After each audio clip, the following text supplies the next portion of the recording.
Oi, gente! Eu sou a Larissa e hoje traremos um assunto super importante da atualidade que você não pode perder. E eu sou o Gustavo Barbosa e esse assunto que falaremos hoje será sobre a degradação humana no trabalho industrial contemporâneo. Lembrando que temos como fundamento do Estado brasileiro, segundo a Constituição Federal de 1988, o artigo 1º, 3, a dignidade da pessoa humana. Logo em seguida, o artigo 3º elenca os objetivos do Estado brasileiro, quais sejam: 1. Construir uma sociedade livre, justa e solidária. 2. Garantir o desenvolvimento nacional. 3. Erradicar a pobreza e a marginalização e reduzir as desigualdades sociais e regionais.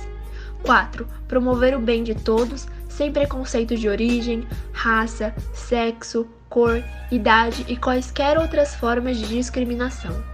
Mas no entanto, mesmo com a tipificação de proteções de direitos mínimos que asseguram a dignidade da pessoa humana, o bem de todos, sem distinção de raça e a redução das desigualdades sociais, a sociedade moderna tem vivido uma forte tendência de precarizações e flexibilizações de direitos em suas relações.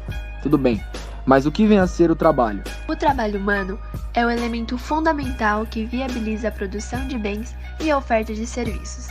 Condiciona a existência do lucro, exploração de mais-valia e da sociedade capitalista, sempre necessitando de adaptações e novas formas de se manifestarem. No entanto, o mundo do trabalho contemporâneo vem convivendo com uma crise sem precedentes e em diversas dimensões: produtiva, social e ética. Voltando lá atrás, no século XVIII, a Revolução Industrial está comumente associada ao início do modo de produção capitalista.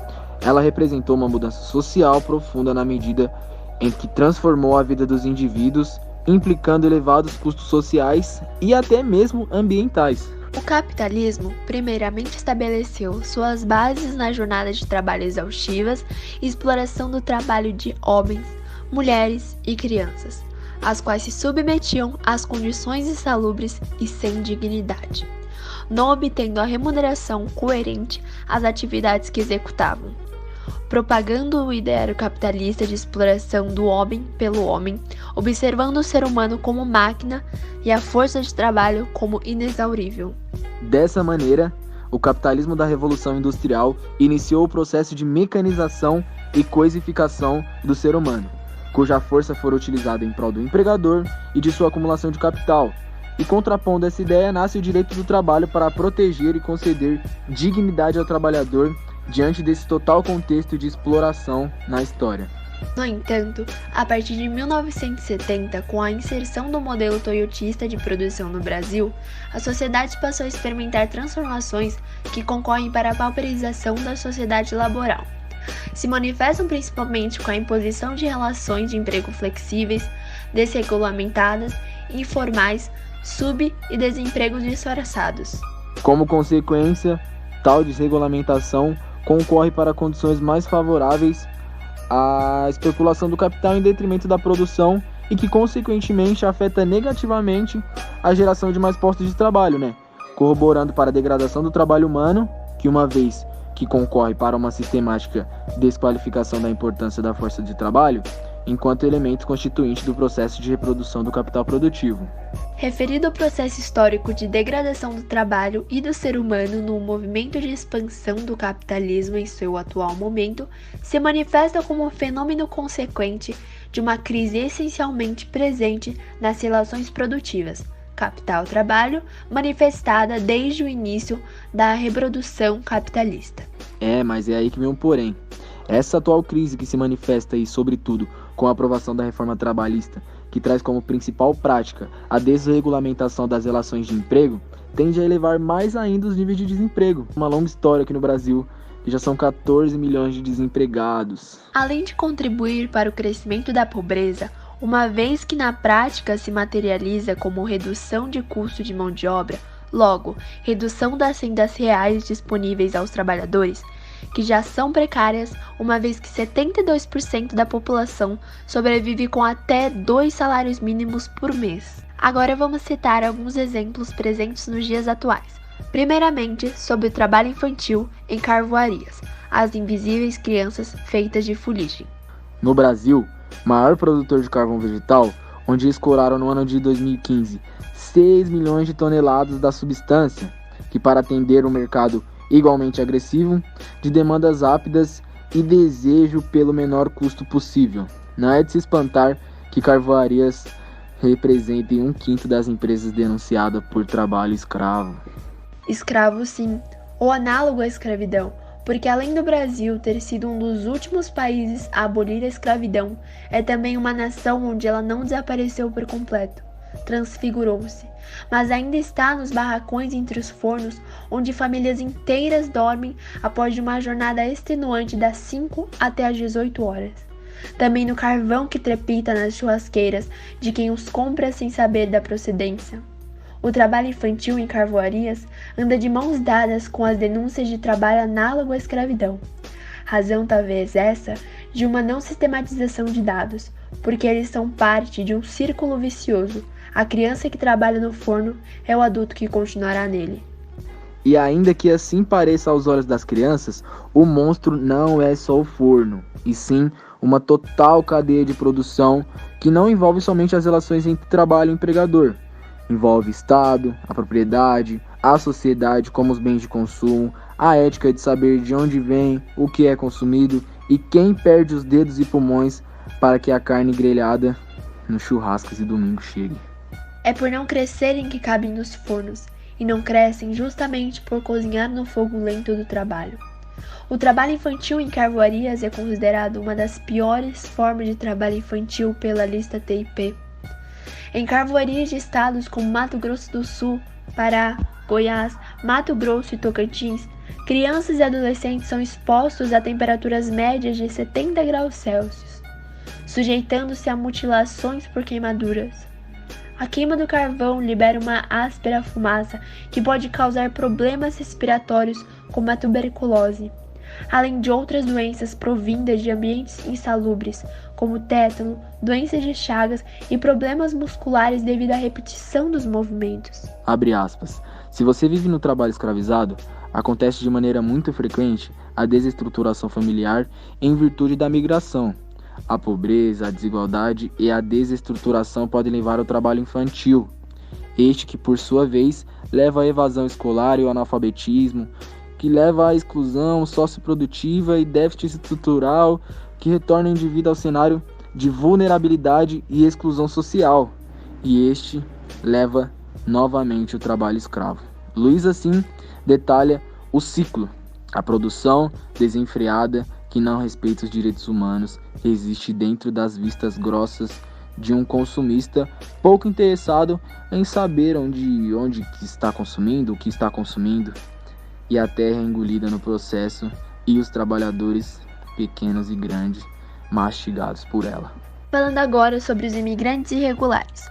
No Brasil, o número de imigrantes tem crescido significativamente. Dentre as diversas nacionalidades, destaca-se os imigrantes bolivianos, que a partir de 2000 têm aumentado de maneira exponencial, em consequência principalmente do aumento de demanda de mão de obra barata na indústria têxtil. Esses imigrantes vivem em alojamentos com condições degradantes, tinham descontos referentes de alimentação e moradia em seus salários, eram submetidos a jornadas de trabalho exaustivas e à violência física, verbal e psicológica. Um boliviano resgatado relatou que produzia 26 vestimentas por hora, e um cronômetro ao lado da máquina de costura controlava a produção. E no resgate desses trabalhadores, foram encontrados nessa fábrica irregular 35 mil peças de roupa, dentre elas peças da Renner, Cortelli, Just Be, Blue Steel Urban, Blue Steel. Comumente, o nome de grandes marcas é associado à exploração da mão de obra escrava na busca incansável pelo lucro às empresas de diversos segmentos, mas em especial as da indústria têxtil, compactuando com a violação dos direitos fundamentais sob o argumento que não tem responsabilidade na maneira que se dá a contratação dos trabalhadores com as fábricas, nas quais mantém relações comerciais. Onde já se viu isso? No dia 9 de dezembro de 2014, o Ministério Público do Trabalho divulgou a sentença da ação civil pública do caso em tela, contra a rede varejista Lojas Pernambucanas, que foi condenada ao pagamento de 2,5 milhões de reais por utilizar trabalho análogo ou de escravo de estrangeiros na confecção de suas roupas. Entre 2010 e 2011, 31 imigrantes do Peru, Bolívia e Paraguai foram resgatados de condições degradantes de trabalho em oficinas de costura irregulares por fiscalizações coordenadas pelo Ministério do Trabalho e Emprego, MTE. As roupas confeccionadas nas referidas oficinas eram vendidas também por grandes marcas da indústria têxtil. Os imigrantes cumpriam jornadas de trabalho exaustivas com cargas que chegavam a ser superiores a 14 horas diárias, velho. Tem noção disso? Em oficinas sem higiene e sem segurança. Residiam e trabalhavam na mesma localidade. Tais atividades eram exercidas sem nenhum medo, sem nenhuma preocupação, sem nenhum tipo de registro em carteira ou qualquer formalização de contrato. Ou seja, o trabalhador, por ser imigrante irregular, era desprovido de qualquer tutela legal na relação de trabalho. Recebiam remuneração de 20 centavos a 50 centavos por peça costurada. De tais valores, eram descontados a alimentação e o transporte do país de origem até o Brasil, o que caracteriza a chamada servidão por dívida. Você trabalha para pagar a sua dívida, que no caso o empregador te contratou.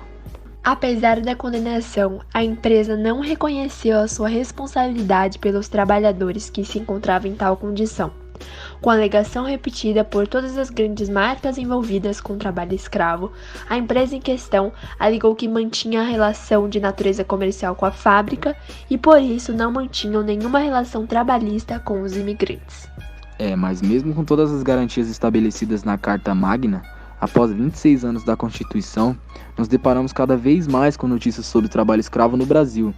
Tais informações reacendem a discussão sobre a influência do capitalismo nas relações modernas, a mercantilização do trabalho, o respeito aos direitos sociais e a dignidade da pessoa humana. No Brasil, alguns casos foram apurados e condenados. No entanto, diversos outros casos têm se escondido por trás da legalidade da terceirização ou contratação de empresas intermediárias. O capitalismo trouxe uma busca excessiva pelo lucro, e nesse anseia o ganho econômico em detrimento do respeito a direitos humanos, sociais e trabalhistas. Trazendo agora algumas condições gerais, alguns dados que mostram em 2019, o Brasil bateu o recorde de empregados sem carteira de trabalho assinada, como mostra o IBGE por meio de sua pesquisa nacional por amostras de domicílio, que é a PNAD. De acordo com os dados divulgados, 6 milhões de trabalhadores estão atuando na informalidade. Isso significa que, da força total de trabalho, estimada em 105 milhões de brasileiros, 41% estão inseridos no mercado de trabalho sem proteção social, sem nenhuma proteção judicial e porque não fazem contribuição para a Previdência. Sem garantir esse fundo, esses trabalhadores ficam impedidos de receber qualquer auxílio previsto no âmbito da Seguridade Social, além de não garantirem o direito à aposentadoria, sem renda, portanto, em período de desemprego ou de afastamento por questões de saúde ou ainda quando idosos. Esse tipo de ocupação, de acordo com o diretor técnico do DIEISEL, Clemente Gans Lúcio, cresce desde as mudanças na legislação e principalmente após a reforma trabalhista do governo de Michel Temer. Segundo Clemente, em comentário na Rádio Brasil Atual, de cada 10 empregos criados na economia brasileira, hoje somente um é assalariado com carteira assinada, enquanto outras 9 estão mais próximas da informalidade, principalmente autônomos, que trabalham por conta própria, e trabalhadores domésticos ou familiares, abre aspas. Todas as ocupações bastante precárias, no geral com um salário inferior àquela jornada que as pessoas gostariam e têm disponibilidade para trabalhar, os chamados subutilizados, com renda muito baixa, o que obriga as pessoas a procurarem mais de uma ocupação, analisa o diretor técnico. Seria uma discussão sobre o valor mesmo, porque na verdade você está conseguindo explorar uma matéria-prima a baixíssimo custo, que sustenta um sistema milionário. Os direitos humanos surgem como um freio para dizer um patamar mínimo de dignidade possível, considerando a força de trabalho envolvida. A finalizar deste cenário de acentuada precarização das relações de emprego, seja no Brasil, de capitalismo atrasado e dependente, seja nos países de capitalismo avançado, podemos perceber que a crise do trabalho tem se tornado mais permanente, perdendo assim o caráter cíclico das crises capitalistas. Trata-se de uma depressed continuum, recessão ou crise contínua, conforme a denominação do filósofo marxista húngaro Stephen Mazarus, inclusive com uma manifestação mais notável e compreendida enquanto crise permanente, uma vez que seus reflexos são mais sentidos pela sociedade. Vislumbram-se que o capitalismo não se interessa pela pessoa do trabalhador, apenas pela capacidade do trabalho que adquiriu, no aspecto de observar como se fosse mercadoria. Enquanto esse operário possuir a disposição para trabalhar e servir ao sistema, ainda que ele sofra diversas mutilações físicas e mentais, mas caso se torne esgotado ou imprestável, alguém o substituirá e não será mais lembrado. Isso é observável nas empresas de bactérias, que não obedecem às normas de saúde e segurança do trabalho.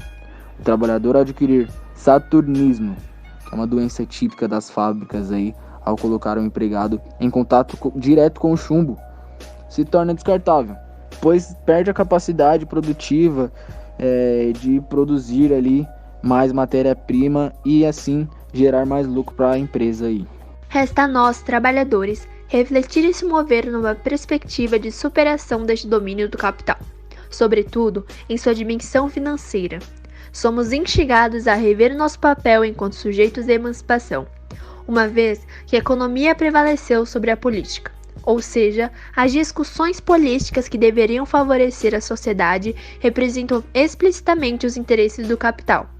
Não à toa, Marx se concentrou na crítica à economia política, evidenciando que a superestrutura, e nela entre as instituições políticas e jurídicas, é determinada pela infraestrutura, base econômica, que é a própria lógica hegemônica de ampliação do capital.